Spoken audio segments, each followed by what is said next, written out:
नमस्ते दोस्तों, सत श्री अकाल। आप सभी का एक बार फिर स्वागत है मेरे चैनल फन फैक्ट है एसकेपी पे। आज मैं बहुत सारी इंपॉर्टेंट न्यूज़ लेकर आया हूँ और वीकली एनालिसिस भी लेकर आया हूँ, जो हमारे रणजीत जायसवाल जी ने हमारे इंडिया के बारे में बताया है, जो हर वीक आते हैं फ्राइडे को और एनालिसिस बताते हैं जियोपॉलिटिकल न्यूज़ का। वो सब इंपॉर्टेंट न्यूज़ भी आपको ब्रीफ में बताऊंगा। तो यहाँ पे पहले बात कर लेते हैं ट्रम्प साहब की, क्योंकि लेटेस्ट में तो वर्ल्ड के राखी सावंत यही बने हुए हैं। रोज कुछ ना कुछ बयान आते हैं, कुछ ना कुछ ऐसी हरकत रहती है जो जो मेन स्ट्रीम मीडिया पे बिगर इनके न्यूज़ के काम होता ही नहीं है। तो सबसे पहले न्यूज़ की बात करेंगे। इंडिया के लिए दो न्यूज़ बहुत ही खराब आई है ट्रम्प के रिलेटेड में कल।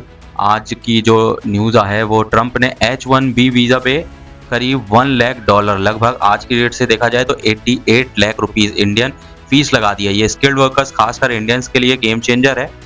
तो हुआ क्या है, ट्रम्प का एग्जीक्यूटिव ऑर्डर है जो साइन भी हो गया है अभी।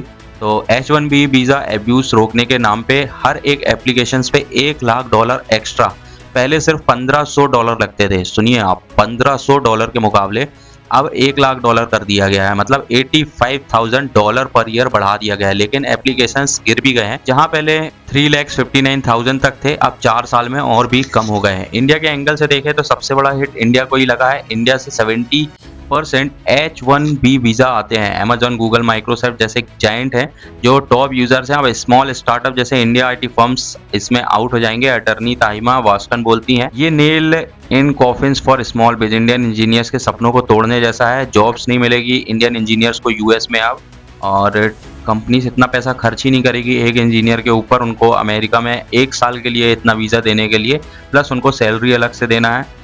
तो ये बहुत ही खराब न्यूज़ आ रही है। और ट्रम्प पता नहीं इंडिया के खिलाफ इतना ज़्यादा, मोदी को फ्रेंड बोलते हैं और इंडिया के खिलाफ इस तरीके की हरकत कर रहे हैं। अमेरिका की मेक अमेरिका ग्रेट अगेन के तहत ये सब नौटंकीबाजी चल रही है। एलन मस्क जैसे सपोर्टर को भी शौक में डाल दिया गया है। वो टॉप टैलेंट चाहते हैं जो कि ज़्यादातर इंडिया से ही आता था। पहले ट्रम्प ने स्क्रूनिटी बढ़ाया, रिजेक्शंस कर दिए, 24% तक रिजेक्शंस आ रहे थे। अब ये फीस बढ़ाकर टेक सेक्टर को ब्रेक लगाने की कोशिश कर रहे हैं। मतलब अमेरिका ये सोच रहा है, इसरो में जितने अच्छे साइंटिस्ट हैं उतने अच्छे साइंटिस्ट नासा में भी है, और नासा में कितने साइंटिस्ट इंडियन है ये थोड़ा सा निकाल के मुझे डिटेल आपको एक वीडियो अलग से बना के देना पड़ेगा।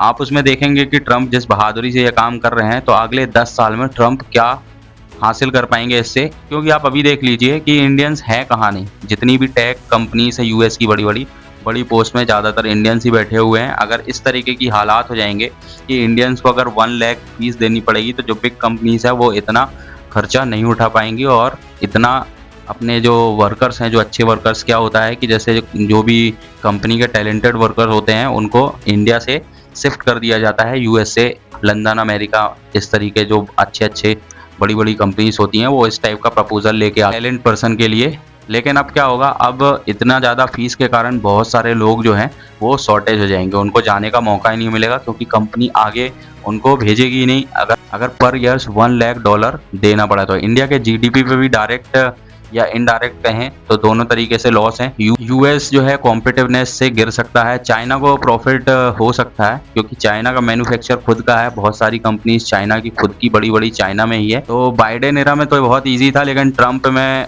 बहुत ज़्यादा टफ हो गया है। ट्रम्प 2.0 में कुछ ज़्यादा ही टफ हो गया है। पता नहीं ट्रम्प क्या किस तरीके की हरकत कर रहे हैं। मैक्सिमम इंडिया के खिलाफ ही इनका जो भी ऑर्डर है वो निकलता है। चाइना की तरफ ये जाते नहीं है डर के मारे, लेकिन अब कुछ ना कुछ इंडिया को एक्शन जरूर लेना पड़ेगा।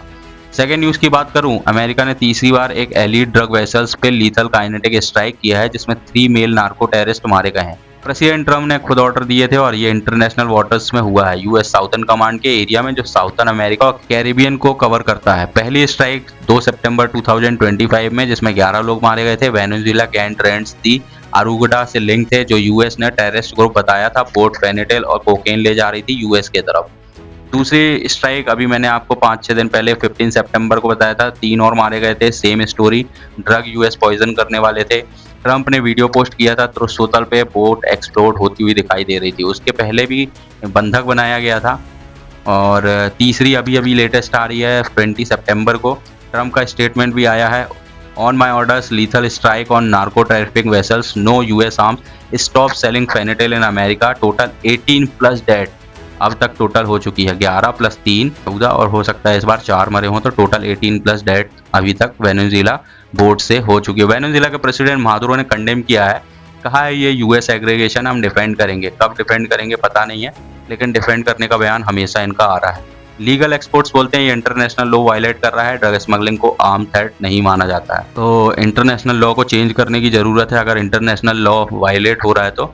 इंडिया के लिए क्या इंपॉर्टेंट है दोस्तों, इंडिया भी ड्रग वॉर लड़ रहा है। गोल्डन ट्रायंगल से हीरोइन, मैक्सिको कार्टेल से कोकेन्स आता है। 2024 में 1 लाख प्लस सीजर्स हुए थे। यूएस की एग्रेसिव पॉलिसी से ग्लोबल एंटी ड्रग ओफ्स बढ़ सकते हैं। इंडिया को फायदा हो सकता है बेटर इंटेल शेयरिंग के लिए। Joint naval patrolling Indian ocean में भी इस तरीके की हो सकती है। तो ड्रग तो नहीं बेचने चाहिए, अगर ये स्ट्राइक हो रही है तो इस पे अमेरिका का इंडिया सपोर्ट जरूर करेगा।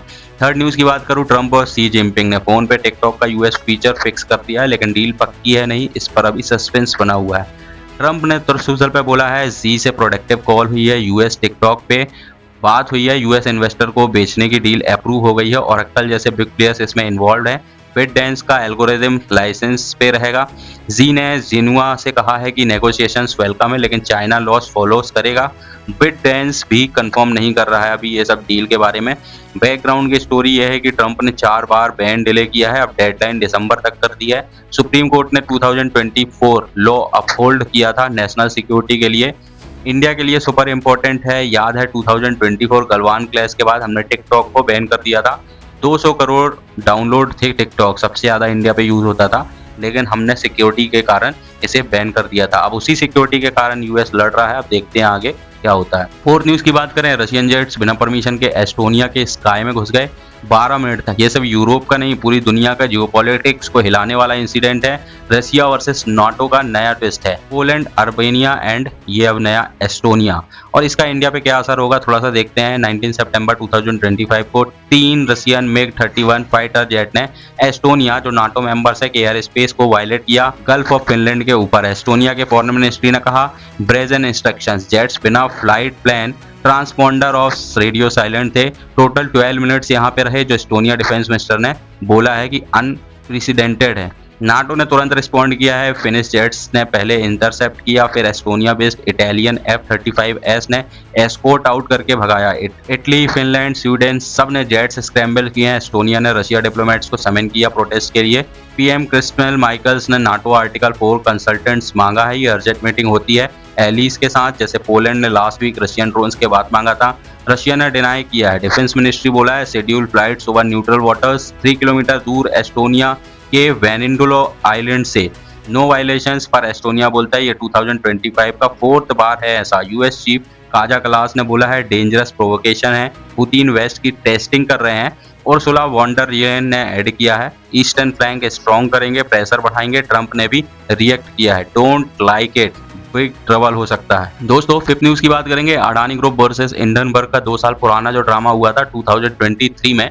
यूएस शॉर्ट सेलर हिंडनबर्ग ने बॉम्ब रिपोर्ट डाला था अडानी ग्रुप पे stock manipulation, fraud, offshore shell companies से शेयर प्राइस इन्फ्लेट करने का इल्जाम लगाया था। रिजल्ट, अडानी स्टॉक गिर गए थे, आधे दामों पे आ गए थे। $150 बिलियन से ज्यादा मार्केट वैल्यू धुल गई एक हफ्ते में। इंडिया में पॉलिटिकल हंगामा मच गया था। ऑपोजिशन ने पीएम मोदी पे अडानी के साथ क्लोज टाइज का ताना मारा था। क्रॉनी कैपिटलिज्म का शोर मचा था, लेकिन 18 सितंबर 2025 को से भी इंडियन स्टॉक रेगुलेटर ने क्लीन चिट दे दी है। इन्वेस्टिगेशन में कोई वायलेशन नहीं मिला है। Related party transaction genuine business loans थे, fully repaid, no siphoning of funds, no investor loss. Adani, Rajesh Adani, Adani port, Adani power सब क्लियर एंड क्लीन है। गौतम अडानी ने एक्स पे बोला है। सेबी ने कंफर्म किया हिंडनबर्ग क्लेम बेसलेस थे, ट्रांसपेरेंसी हमारा डीएनए है। इंडिया के लिए ये ह्यूज है। देखिए इतना बड़ा अगर बिजनेस अडानी चला रहे हैं तो कुछ ना कुछ तो ट्रांसपेरेंसी रखनी ही पड़ेगी। अडानी जैसे मेगा कॉन्ग्लोमरेट को बूस्ट मिलेगा। स्टॉक्स ऑलरेडी 5% अप हुए हैं।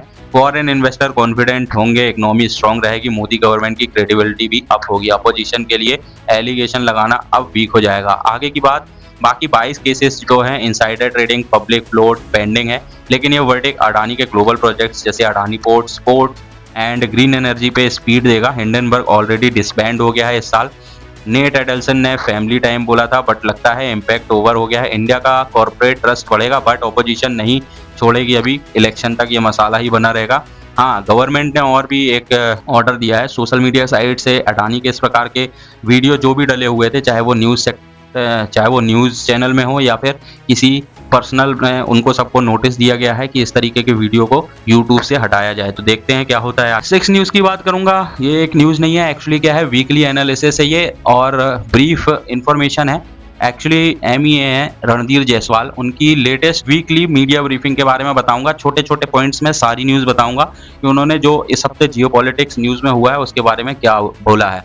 देखिए, भारत अमेरिका व्यापार समझौते के बारे में उन्होंने भारत और अमेरिका ने आपसी लाभकारी व्यापार समझौते को जल्द से जल्द पूरा करने के लिए प्रयास तेज करने का निर्णय लिया है। जिस तरीके से देख सकते हैं दिल्ली में मीटिंग हुई थी, ये द्विपक्षीय संबंधों को मजबूत करने का हिस्सा है। लेकिन वो संबंध क्या जो ट्रंप निभा रहे हैं। एक दिन बात करते हैं India is my friend, Modi is my friend, and second day ban लगा देते हैं ईरान के पोर्ट 4 बाहर, और एक तरीके से इंडियन स्टूडेंट्स के लिए वीज़ा H1 वीज़ा की फीस भी बढ़ा देते हैं। तो ये बहुत दिनों से हो रहा है। अब इंडिया को काउंटर अटैक करना बहुत ही इंपॉर्टेंट हो गया है। पाकिस्तान सऊदी अरब समझौते के बारे में भी बोला गया है। भारत ने पाकिस्तान और सऊदी अरब के बीच रणनीतिक रक्षा समझौते पर नजर रखी हुई है। एमी ने कहा विकास पहले से ज्ञात था, लेकिन भारत ने राष्ट्र हितों और सुरक्षा को प्राथमिकता देगा। सऊदी भारत रणनीति साझेदारी को पारस्परिक हितों और संवेदनशीलताओं को ध्यान में रखते हुए आगे बढ़ाने की उम्मीद है। उन्होंने सऊदी अरब से कहा है कि सऊदी अरब भारत रिश्ते को समझेगा, और उसे ये भी खबर होनी चाहिए कि पाकिस्तान का आतंकियों के साथ सीधा संबंध है। तो ये डायरेक्ट है सऊदी अरब को समझाना कि भाई उसका पाकिस्तान का सीधा संबंध आतंकवादियों के साथ है। इस तरीके का अगर आप समझौता कर रहे हैं तो आपको भारत का ध्यान रखना बहुत ही जरूरी है। भारत चीन संबंध के बारे में, भारत और चीन के बीच कूटनीतिक संबंधों में भी प्रगति हो रही है। विभिन्न स्तरों पर सकारात्मक संवाद है, हो सकता है बॉर्डर इशू भी सॉल्व हो जाए। कनाडा के साथ प्रत्यर्पण अनुरोध, भारत के पास कनाडा के साथ 26 प्रत्यर्पण अनुरोध लंबित हैं। एमईए ने कनाडा पर अपराधियों और भारत विरोधी तत्वों को शरण देने का आरोप लगाया था तथा सहयोग की अपील भी की है। अडानी समूह पे आरोप के बारे में उन्होंने कहा है कि अडानी समूह के अधिकारियों पर लगे आरोप, जो ये वाले नहीं जो मैंने आपकी न्यूज़ में बताया, जो अमेरिका में लगे हुए हैं, जो अधिकारियों पे लगे हुए हैं उनके, वो निजी कंपनी और अमेरिकी न्याय विभाग से जुड़ा हुआ कानून बताया गया है, और इस पर बोला है कि हम अपना व्यू नहीं दे सकते हैं। पाकिस्तान की अफगानिस्तान पर हवाई हमले के बारे में कहा है कि भारत ने पाकिस्तान के अफगानिस्तान पर हवाई हमले की निंदा की। इसे इस्लामाबाद की आंतरिक असफलताओं के लिए पड़ोसियों को दोष देने की पुरानी आदत बताया है। अफगान नागरिकों, विशेषकर महिलाओं और बच्चों की मौत पर चिंता जताई है। अमेरिका द्वारा भारतीयों का प्रत्यर्पण, 20 जनवरी 2025 से अब तक अमेरिका ने लगभग 1563 भारतीय नागरिकों को प्रत्यर्पित किया है। भारत ने अमेरिकी नागरिकों के लिए जारी यात्रा सलाह पर प्रतिक्रिया दी है। इजराइल ईरान से भारतीयों का निकासी, ऑपरेशन सिंधु के तहत ईरान से 3426 और इजराइल से 818 भारतीय नागरिक को सुरक्षित निकाला गया है, ये भी इन्होंने बताया है। पाकिस्तान के साथ वार्ता की बात करें तो द्विपक्षीय चर्चा का एकमात्र मुद्दा है पाकिस्तान द्वारा आतंकियों को सौंपना और जम्मू कश्मीर के अवैध कब्जे वाले क्षेत्र को जल्द से जल्द खाली करना। तो दोस्तों ये थी न्यूज़, और जिस तरीके से न्यूज़ आ रही है अभी इंडिया के लिए बहुत ही ज़्यादा जियोपॉलिटिकल टेंशन बनी हुई है, और सबसे बड़ा थ्रेट जो निकल के आ रहा है वो अमेरिका आ रहा है। अमेरिका इंडिया को बहुत कुछ हार्म करने की कोशिश कर रहा है। अब मोदी सरकार को ये सोचना होगा कि उन्हें अपने ऊपर डिपेंडेंसी रख के अमेरिका जैसे देश, चाइना जैसे देशों को काउंटर किस तरीके करना है, एक योजना इसके लिए अलग से बनानी पड़ेगी। तो दोस्तों अगर वीडियो पसंद आया तो वीडियो लाइक करें, चैनल को सब्सक्राइब करें, और हाँ आप मुझे Telegram, WhatsApp, x and Facebook में भी फॉलो कर सकते हैं। सबका लिंक आपको डिस्क्रिप्शन में मिल जाएगा। मिलते हैं एक नए वीडियो में, आज के लिए इतना ही। धन्यवाद, जय हिंद।